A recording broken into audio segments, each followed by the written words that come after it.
Bismillahirrahmanirrahim. Assalamualaikum warahmatullahi wabarakatuh. Alhamdulillahilladzi arsala rasulahu bil huda wa dinil haqq liyudhhirahu 'alad dini kullihi walau karihal musyrikun. Asyhadu an la ilaha illallah wa asyhadu anna Muhammadan abduhu wa rasuluhu. Allahumma shalli ala Muhammad wa ala ali Muhammad. Qala Allah Ta'ala fi kitabihil karim. A'udzu billahi minasy syaithanir rajim. Bismillahirrahmanirrahim. Innallaha yuhibbul ladzina yuqatiluna fi sabilihi saffan ka'annahum bunyanun marsus. Shadaqallahul adzim. Jamaah salat maghrib yang dirahmati Allah Subhanahu wa taala. Kita bersyukur kepada Allah Subhanahu wa taala. Di antara sekian banyak rasa syukur yang diajarkan oleh Rasulullah SAW adalah mensyukuri bahwa kita kembali bisa sampai di sore hari, dan oleh karenanya doa tentang ini begitu sering kita dengar dari radio Suara Muslim. Amsayna wa amsal mulku lillah walhamdulillah la syarikalah. Ya Allah, aku ini hanya sampai kembali di sore hari. Segala puji bagimu, segala kekuasaan bagimu, tidak ada sekutu bagimu. Juga Rasulullah meminta kita mengulang, karena di sore hari ini kita masih dalam keadaan iman, dalam keadaan Islam, memegang kalimat tauhid. Maka doa itu diajarkan dalam bentuk kalimat amsayna ala fitratil Islam wa kalimatil ikhlas wa ala dini nabiyina Muhammadin sallallahu alaihi wasallam wa ala millati abin Ibrahim hanifa wa ma kana minal musyrikin.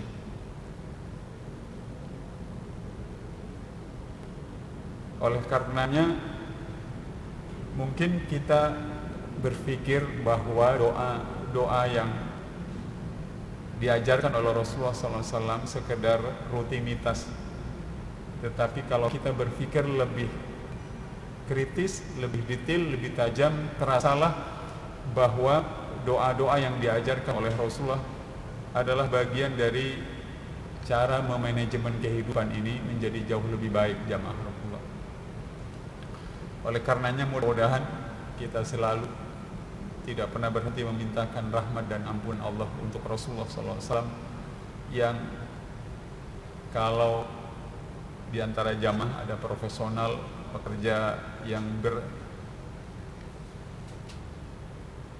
berhari-hari, berpekan-pekan, bertahun-tahun akrab dengan manajemen modern dan segala macam, maka terasalah bahwa apa yang dilakukan oleh Rasulullah SAW bukan hanya dalam perjuangan atau perang-perangnya yang sangat terorganisir dan begitu menunjukkan manajemen yang luar biasa.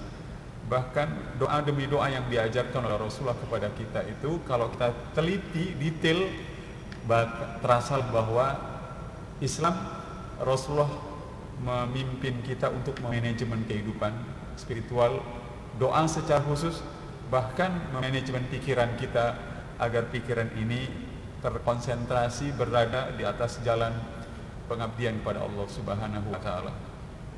Jamaah yang dirahmati Allah Subhanahu wa taala, seorang pengamat Islam dari Amerika Serikat kelahiran Palestina, John L. Esposito, dalam bukunya yang berjudul Islam the Straight Path, menegaskan bahwa yang paling menakjubkan dalam bukunya itu tentang perkembangan Islam di masa awal adalah kecepatan dan keberhasilannya. Cepat berkembang dan berhasil. Cepat berkembang dan berhasil. Bahkan El Esposito menegaskan dalam waktu 10 tahun pasukan Arab, yang dimaksud pasukan Arab adalah pasukan Rasulullah SAW, bisa menaklukkan Bizantium dan Persia, menguasai Irak, kemudian Palestina dan negara-negara di sekitar itu. Lalu El Esposito menegaskan mereka tampil sebagai penakluk, pembangun, bukan perusak. Jamaah yang dirahmati Allah Subhanahu wa taala, dalam catatan ahli sejarah, seluruh perang-perang yang dilakukan oleh Rasulullah SAW ternyata Mungkin kita kaget jamaah Rasulullah, dalam beberapa catatan di kitab yang ditulis oleh Afzalur Rahman dalam buku Muhammad as Military Leader, selama kurang lebih 10 tahun Nabi tinggal di Madinah, perang yang beliau kelola, yang beliau pimpin atau yang para sahabat memimpin perang itu ada antara sekitar 68 sampai 78 perang besar dan kecil. Tetapi korban yang jatuh dari seluruh perang yang dilakukan oleh Rasulullah SAW, baik pada orang kafir maupun orang muslim, itu total jumlahnya hanya 386 orang selama masa Rasulullah SAW memimpin dan kemudian beliau wafat jamaah. Dan itu beliau 10 tahun, bandingkan dengan korban perang dunia pertama dan perang dunia kedua yang tidak sampai 10 tahun, korbannya dalam jumlah yang ratusan ribu bahkan jutaan. Jamaah yang dirahmati Allah Subhanahu wa taala, tetapi sebagian kita ketika membahas manajemen perjuangan Rasulullah terutama diarahkan pada bagaimana Nabi memanajemen perangnya, kemudian urusan-urusan yang menyatukan orang, mengutus orang dalam jumlah tertentu, memilih orang dalam kualitas tertentu dan segala macam. Tidak banyak yang kita sadari bahwa manajemen yang beliau contohkan kepada kita bukan hanya memanajemen manusianya, tetapi tadi saya sampaikan di awal, kalau kita baca ayat, hadis, doa, zikir yang diajarkan oleh Rasulullah SAW, terasa manajemen itu mulai dari memanajemen keyakinan kita, ditata sedemikian rupa agar keyakinan itu terbentuk dengan cara yang sangat kokoh dalam diri kita. Yang kedua adalah manajemen pikiran kita. Jamaah yang dirahmati Allah Subhanahu wa taala, ada seorang psikolog namanya Howard Christie yang mengatakan, every morning I spend 15 minutes specifically for God. Kata dia, setiap pagi saya meluangkan waktu 15 menit untuk Tuhan. Untuk Tuhan. Kata Howard Christie, dan saya percaya hari itu saya tidak menjadi orang yang khawatir, orang yang cemas. Coba lihat, awal kita memulai hari jamaah Rasulullah itu sebut saja jam 3 ya, atau setengah 3. Serangkaian doa, mulai dari doa bangun tidur, kemudian doa menjelang tahajud, sholat fajar, sholat subuh, kemudian tilawah Al-Quran dan segala macam, itu sudah cukup membuat kita menjadi orang yang kondisi spiritual kita, kondisi emosional dan pikiran kita itu termanajemen, tertata dengan sangat bagus. Tapi kita baru menyadari misalnya setelah sebagian di antara kita mengikuti pelatihan A, pelatihan B, lalu kemudian kita menyebut itu di Islam ada, di zaman Rasulullah ada dan segala macam. Hadirin yang dirahmati Allah Subhanahu wa taala, sebagai seorang guru, saya pernah bertanya, berapa sih kalau saya mengikuti pelatihan hipnoterapi? Hipnoterapi itu aplikasi psikologi yang basisnya diantaranya adalah orang diajari mensugesti, mempengaruhi dirinya sendiri. Saya tanya pada salah satu lembaga yang kualitas pelatihan hipnoterapinya bagus, panitianya bilang, Pak Ahmad kalau mendaftar lebih awal akan kami potong uang pendaftaran Pak Ahmad 6 juta. Jadi Pak Ahmad tinggal membayar sisa pendaftarannya sebesar 29 juta. 35 juta hanya untuk belajar hipnoterapi yang salah satu sesinya adalah sugesti. Di dalam Islam, dari pagi sampai malam kita mau tidur lagi, kita mengalami proses sugesti yang sangat luar biasa. Kenapa saya sebut sugesti jamaah Rasulullah? Saya pernah dan berkali-kali di masjid ini menyampaikan, ada seorang dokter lulus dokter spesialis penyakit dalam, meraih gelar doktornya dari Fakultas Kedokteran UI. Dia meneliti tentang efek sugesti, efek mempengaruhi, dan dari sinilah kita akan mulai menyadari bahwa manajemen yang tadi saya maksud di awal itu bukan sekedar membariskan orang, memilih orang, memutus orang, tetapi termasuk pikiran kita, keyakinan kita, dan kehidupan spiritual kita itu terasa dicontohkan manajemennya oleh Rasulullah SAW. Mari kita dalami dulu. Namanya dokternya itu Dr. Nena Kemalasari, spesialis penyakit dalam yang mengambil gelar doktor di Fakultas Kedokteran UI. Judul disertasinya adalah peran autosugesti atau peran mempengaruhi diri sendiri pada peningkatan kualitas kesehatan pasien geriatrik. Pasien geriatrik itu adalah pasien yang usianya 60 tahun ke atas. Disertasi ini mengungkapkan bahwa sejumlah relawan yang terdiri dari wanita yang berusia 60 tahun ke atas atau disebut nenek-nenek, semuanya sakit tulang, sakit rematik, dan semuanya oleh Dr. Nena Kemalasari ini dibekalkan atau diberikan Walkman. Kita masih ingat Walkman, alat untuk memutar suara. Kepada masing-masing nenek itu, dokter ini berpesan, "Nek, tolong Walkman ini rekamlah suara nenek sendiri dengan 4 kalimat, dan satu kalimat ulanglah 10 kali. Lalu setelah direkam, putar dan dengarkan pagi hari, siang dan sore 3 kali selama 3 bulan. Luar biasanya, mereka yang tadinya sakit tulang, setelah mendengar suara mereka sendiri, bukan suara orang lain, mereka benar-benar terpengaruh atau tersugesti, sehingga sakit tulang mereka mengalami pemulihan atau boleh dikata mengalami penyembuhan. Dan Dr. Nena Kemalasari berhasil mempertahankan disertasinya itu, penelitiannya itu di hadapan para guru besar kedokteran di Fakultas Kedokteran UI. Yang mau saya sampaikan, jamaah pula, kalimat yang terekam dalam Walkman, benda seperti ini. Kalimat yang terekam dalam Walkman itu satu, saya senang badan saya bertambah sehat, terulang 10 kali. Saya senang badan saya bertambah sehat, terulang 10 kali. Jadi bayangkan, wanita-wanita yang sakit tulang itu hanya mendengar kalimat yang diucapkan dan direkam oleh mereka sendiri, selama 3 bulan mereka terpengaruh. Lalu kalimat yang kedua, rasa kesemutan di kaki saya semakin berkurang, itu juga terulang 10 kali. Saya tidak perlu menyebut 2 kalimat yang lain, tapi saya ingin menegaskan begini, berapa kali kita membaca iyyaka na'budu wa iyyaka nasta'in? Berapa kali kita membaca warfa'ni, warfa'ni, warfa'ni? Berapa kali kita membaca doa pagi dan sore? Berkali-kali. Yang sangat teratur sekali. Kenapa kita tidak berubah? Sebab biasanya kalau di manajemen diatur ada perubahan. Kenapa kita membaca doa, zikir, tilawah Al-Quran dan segala macam yang berkali-kali secara teratur tidak mengalami perubahan?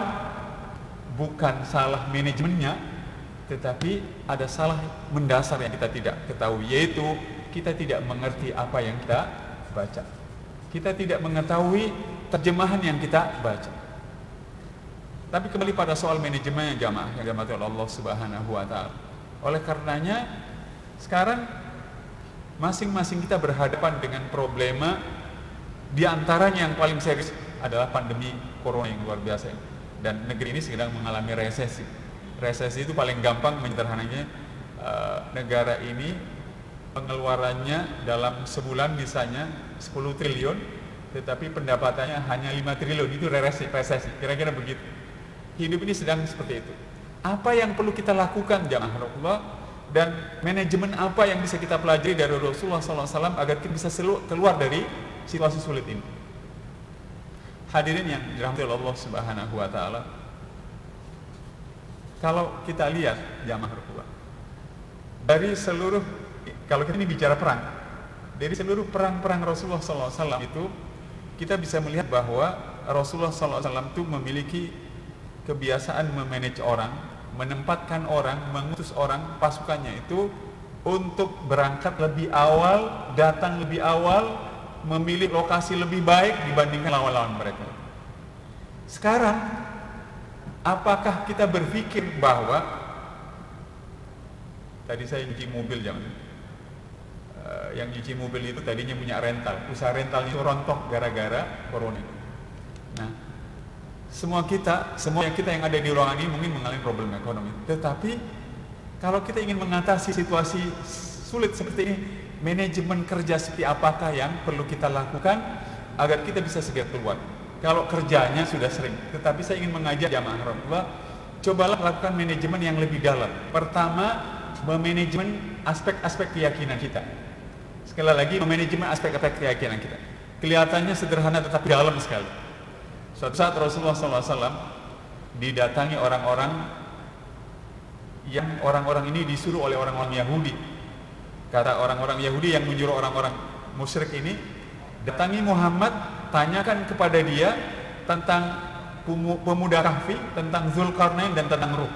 Kalau dia bisa menjawab, benar pasti dia seorang Rasul. Begitu didatangi seperti itu, Rasulullah SAW langsung secara spontan mengatakan, datanglah besok pagi, aku akan menjawabnya. Ternyata kalau kita buka asbabun nuzul, sebab-sebab turunnya surat Al-Kahfi, Allah itu menahan wahyunya turun kepada Rasulullah untuk menjelaskan tentang pemuda Kahfi itu sampai 15 hari. Bayangkan, misalnya kita terbiasa tepat janji, kalau orang kemudian memaafkan kita karena kita alasannya macet dan tertunda 1 jam 2 jam masih maklum. Ini 15 hari. Bayangkan betapa Nabi berasa bukan sekedar tidak enak, yang dihadapi adalah orang-orang yang diajaknya masuk. Dan begitu turun surat Kahfi, nanti kita akan bertemu dengan satu ayat di surat 18 pada ayat ke-20-an sampai 30-an itu Allah berfirman, wala taqulanna li syai'in inni fa'ilun ghada. Janganlah engkau mengatakan Muhammad tentang sesuatu bahwa aku akan mengerjakannya besok pagi illa ayyashallah, kecuali dengan mengatakan insyaallah. Jadi jamaah rasulullah, kenapa pekerjaan kita, bisnis kita, usaha kita keluar dari krisis tidak berhasil? Bukan kita ini tidak memanajemen dokumen, memanajemen rencana dan segala macam. Ada yang paling fundamental, kita tidak memanajemen hati kita, keyakinan kita sehingga menjadi keyakinan yang benar-benar menghadap Allah Subhanahu wa taala. Saya beri contoh yang kedua. Pada tahun 630 setelah penaklukan kota Mekah, kaum muslimin berperang dalam perang Hunain. Dan untuk pertama kalinya perang Hunain itu adalah perang di mana jumlah kaum muslimin lebih banyak dari lawannya. Allah abadikan dalam surat At-Taubah ayat ke-25, jamaah. Dan karena untuk pertama kalinya mereka lebih banyak, padahal dalam jumlah yang lebih sedikit dibandingkan lawannya, mereka seringkali menang, maka Allah menyebutnya dalam surat At-Taubah ayat 25, id a'jabatkum kasratukum falam tughni ankum.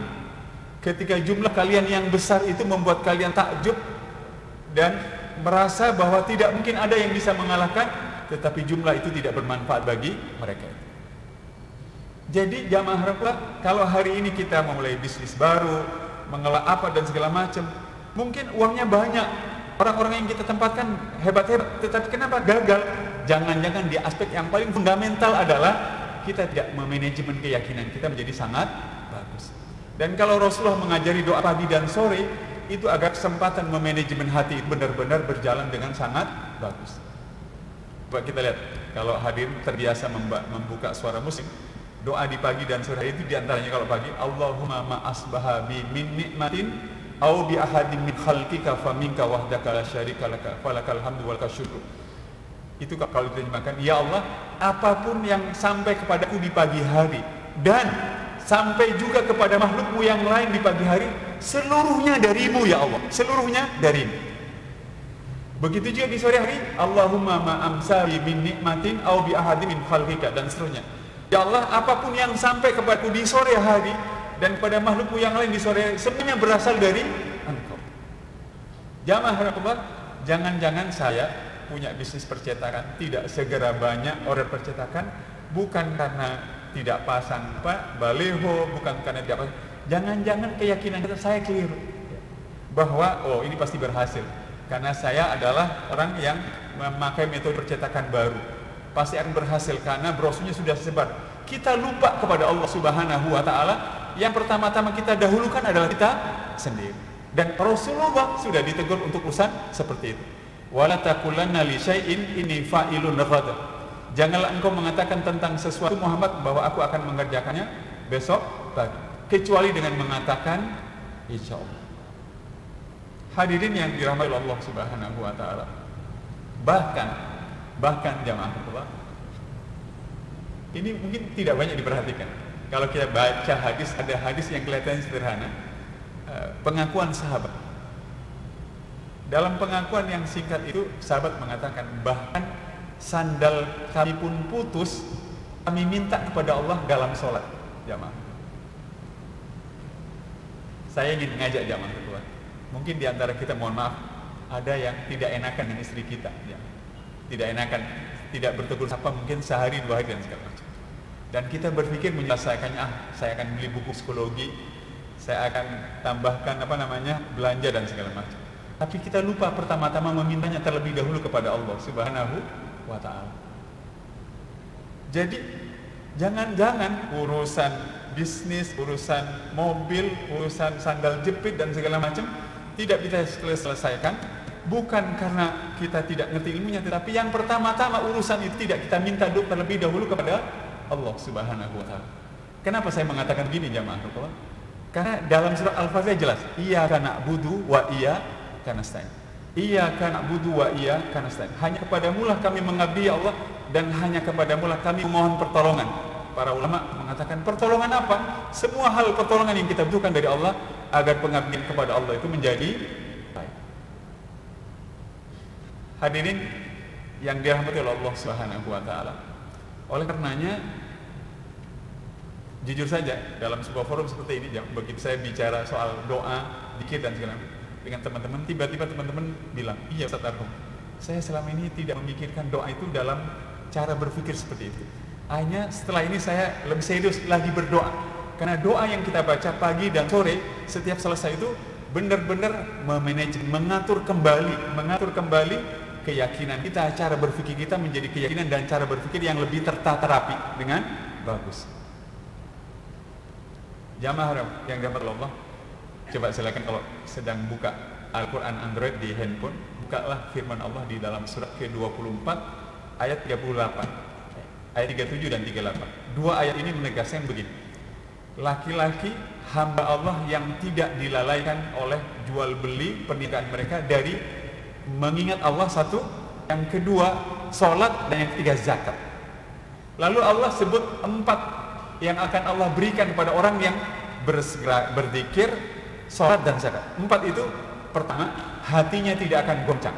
Yang itu ada di surat 24 ayat 37. Di ayat 38-nya Allah mengatakan Allah akan berikan dengan balasan yang lebih baik. Tidak disebut spesifik, tapi Allah akan berikan balasan dengan balasan yang lebih baik. Yang ketiga, Allah tambahkan karunia-Nya, tidak juga spesifik, umum. Lalu yang terakhir, dan Allah memberikan rezeki dari arah yang tidak disangka. Jamaah rahmatullah, saya ingin mengajak jamaah berpikir teknis sekali. Anggap sajalah orang yang di ruangan ini, kita ini punya utang 30 juta semuanya. Rata-rata kalau orang punya hutang 30 juta itu kepikiran usaha apa, bagaimana mengatur penjadwalan ulang pembayar hutang dan segala macam. Dan begitu terdengar panggilan adzan, kita berpikir nanti sajalah dan segala macam. Tidak pernah berpikir di antara kita bahwa mungkinkah kalau saya menyiapkan diri 30 menit sebelum waktu sholat asar masuk, waktu asar masuk, atau 15 menit atau 10 menit sebelum waktu sholat masuk, menghadapkan diri kepada Allah, duduk menunggu waktu sholat, lalu Allah mengubah situasi yang melingkupi dan mengitari kita dalam urusan punya hutang itu. Itu yang mau saya ajak jamaah. Jadi cobalah manajemen hidup kita berdasarkan bukan hanya urusan kerja, bukan hanya urusan mengatur orang, bahkan dalam urusan ibadah menghadap Allah Subhanahu wa ta'ala. Coba atur ulang kembali saat-saat kita beribadah pada Allah Subhanahu wa ta'ala. Kenapa? Yang ngatur urusan hidup itu bukan kita, tapi Allah yang menyebut dirinya dalam doa dan zikir kita, la ilaha illallah wahdahu la syarikalah, lahul mulku wa lahul hamdu. Di ujung zikir ini, wa huwa ala kulli syai'in qadir. Dialah yang berkuasa atas segala sesuatu. Jadi jamaah rahmatullah, kalau kita punya masalah, maka hadapkanlah kita kepada yang mengatur segala sesuatu. Itu filosofinya. Dan menghadapkan diri kepada yang mengatur segala sesuatu, waktu-waktunya jelas. 5 kali dalam dalam 5 waktu ada kesempatan membaca 30 juz dalam Al-Quran, ada berpuasa sunnah, dan banyak hal jamaahku. Hadirin, ini hal saya kembali kepada sejarah. Kalau jamaah ditanya, di antara Khulafaur Rasyidin, Abu Bakar, Umar, Utsman, Ali, siapakah yang paling banyak memimpin, paling lama memimpin? Rata-rata orang akan menjawab Umar. Abu Bakar dan Ali hampir sama 2 tahunan. Tapi Umar itu hanya 11 tahun, sementara Utsman itu 13 tahun. Utsman adalah sahabat Rasulullah SAW yang punya kebiasaan unik, yaitu beliau menghatamkan 30 juz dalam waktu seminggu. Itu kebiasaan Utsman. Karena memang beliau juga seorang hafidz Quran. Ya. Jamaah yang dirahmati Allah Subhanahu wa taala, coba hadirin orang tua, kalau masih bukan Qurannya, bukalah firman Allah di dalam surat surat 42 ayat ke-52. Surat 42 ayat 52. Ini ayat yang menyebut bahwa Al-Quran itu adalah ruh. Sekali lagi, ayat yang menyebut Al-Quran itu adalah ruh. Jangan sekali. Ya.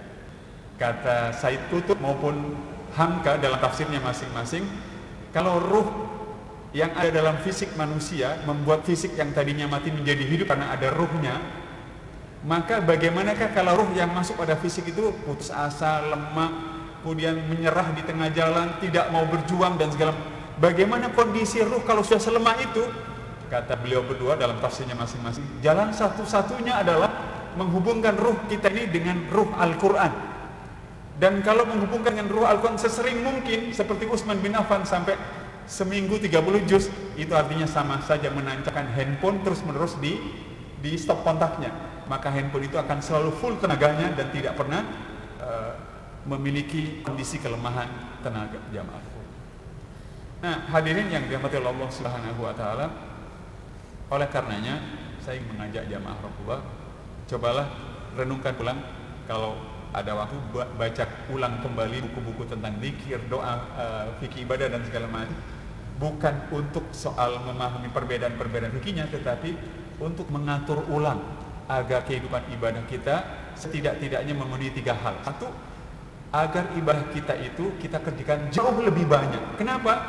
Begitu jauh lebih banyak kita mengerjakan ibadah, kita terhubung lebih kuat dengan Allah Subhanahu wa taala. Dan Allah memerintahkan berzikir itu di surat ke-33 ayat 41, ya ayyuhalladzina amanu dzkurullaha dzikran katsira wasabbihuhu bukratan wa asila. Allah meminta kita berzikir sebanyak-banyaknya. Satu itu. Yang kedua, berzikir sebanyak-banyaknya itu Allah minta pada saat kita mencari nafkah. Fa idza qudiyatis sholatu fantashiru fil ardi wabtaghu min fadlillah wadhkurullaha katsira. Apabila sudah ditunaikan sholat pada Jumat, nyebarlah di muka bumi dan berzikirlah kepada Allah sebanyak-banyaknya. Ada yang tidak pernah bertanya, apa efek kalau kita berzikir kepada Allah sebanyak-banyaknya pada saat nyari nafkah? Ada banyak hal. Satu, kemungkinan pertama, kalau kita mencari nafkah tapi sambil berzikir kepada Allah sebanyak-banyaknya, kalau pencarian nafkah dan usaha itu tidak segera mendatangkan hasil, kita tidak menyerah di tengah jalan. Kenapa? Pikiran terhubung dengan yang membagi rezeki. Kalau kita terus berzikir pada saat kita mencari rezeki dan susah, maka kita terus meminta ilham, ide dari Allah dengan terus berzikir kepada Allah Subhanahu wa ta'ala. Itu kemungkinan yang kedua. Kemungkinan yang ketiga, kalau kita mencari nafkah dan terus-menerus berzikir pada Allah sebanyak-banyaknya, kalaulah mendatangkan hasil, banyak order, keuntungan banyak, kita akan bersikap fasabbih bihamdi rabbika wastaghfir. Kita bertasbih, memuji Allah dan beristighfar kepada Allah Subhanahu wa ta'ala. Jamaah yang dirahmati Allah, bahkan kalau berhasil dengan berzikir pada Allah sebanyak-banyak pada saat mencari nafkah, kita tidak akan mengatakan seperti kata-katanya pemilik 2 kebun di Surat Kahfi, aku mendapatkan ini semua karena ilmu yang ada pada. Tetapi dia akan berkata, Masya Allah, la quwata illa billah. Hadirin yang dirahmati Allah, bahkan yang ketiga, perintah zikir itu Allah perintahkan kepada kaum muslimin kalau sedang berperang. Di surat ke-8 ayat ke-45, Allah berfirman, A'udzubillahi minasyaitonir rajim. Bismillahirrahmanirrahim. Ya ayyuhalladzina amanu idza laqitum fi'atan fasbutu wadhkurullaha katsiran la'allakum tuflihun. Wahai orang-orang yang beriman, apabila kalian bertemu dengan musuh kalian di medan perang, maka berteguh hatilah dan berzikirlah kepada Allah sebanyak-banyaknya agar kalian beruntung. Orang berperang, berjuang, berzikir pada Allah tidak berubah menjadi manusia yang kebal senjata, tidak, normal semuanya. Nabi sendiri kena panah kok, ketusuk. Tetapi berzikir pada Allah membuat dia tawakal kepada Allah Subhanahu wa ta'ala, membuat dia siap menghadapi kemungkinan terburuk dari perang itu, yaitu kematian. Membuat dia tidak menukar iman dengan ancaman, dengan dan segala macam. Kenapa? Zikir itu telah mengisi pikiran, perasaan dan rohaninya sehingga dia kuat menghadapi keadaan yang paling berat sekali itu jamaah. Mudah-mudahan jamaah Allah, sedikit renungan yang saya sampaikan antara maghrib sampai sekarang ini menyadari kita bahwa manajemen perjuangan Rasul itu bukan hanya memanage orang-orang untuk dibariskan, diatur jumlahnya, dikirim dengan waktu yang lebih cepat, tetapi Nabi mengajari kita memanage pikiran kita, hati dan jiwa kita melalui serangkaian ibadah yang dikerjakan. Pertama sebanyak mungkin, yang kedua ibadah itu harus dikerjakan seberkualitas mungkin. Gimana caranya? Dan untuk berkualitas itu kitab Ihya Ulumuddin kayak Imam Al-Ghazali yang kemudian diringkas oleh Said Hawa menuju menjadi sebuah kitab yang berjudul Al-Mukhtakhlas fi Tazkiyatil Anfus atau menyucikan jiwa. Itu adalah buku yang bagus bagi kita untuk mencapai kualitas ibadah yang bagus. Lalu yang ketiga, ibadah itu akan punya dampak yang besar kalau kita manajemen dengan baik, kalau kita jaga konsistensinya. Kita sudah punya pengalaman konsisten 20 tahun yang lalu kita konsisten sebulan, tidak konsisten 5 bulan ya. 5 tahun yang lalu kita konsisten sebulan, tidak konsistennya agak sedikit berkurang, dan dari hari ke hari kita menjadi bagus.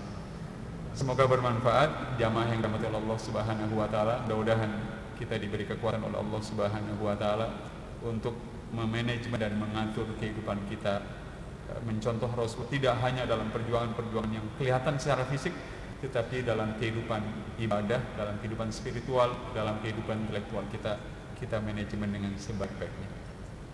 Masih ada waktu sebelum kita masuk 7 menit lagi menjelang sholat isya, karena kita isya jam 18.42 kalau nggak salah. 44. Monggo silakan kalau ada yang mau disampaikan 1-2 pertanyaan jamaah Rasulullah. Silakan. Ada? Mic-nya ada? Itu Pak Asrul.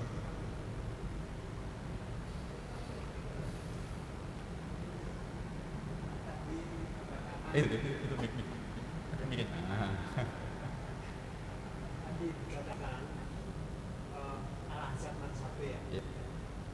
Wahai orang yang beriman, Berzikir.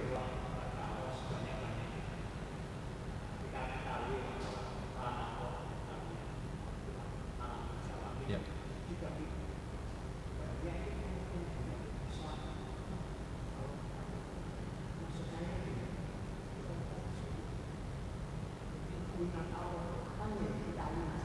Ya. Ya, baik.